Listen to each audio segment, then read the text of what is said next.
kembali lagi dengan Bunda Didi. Nggak terasa ya, sebentar lagi sudah mau Lebaran, hari dimana kita bersilaturahmi dengan keluarga tercinta. Walaupun kali ini silaturahmi dari rumah aja, tapi nggak usah khawatir. Aku mau share resep kue kipo khas Jogja yang akan menemani Lebaran kalian tetap berkesan. Nah, kali ini aku mau membuat kue kiponya menggunakan bola Deli tepung ketan. Ini bikin enaknya jadi beda. Yuk langsung kita siapin aja bahan-bahannya ya.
Soal tepung untuk kue-kue dan makanan di rumah sudah pasti bola dari yang bisa bikin enaknya jadi beda.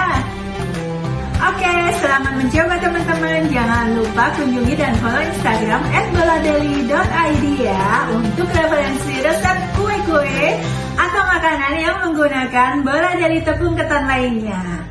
Semoga bermanfaat dan sampai jumpa di resep-resep selanjutnya.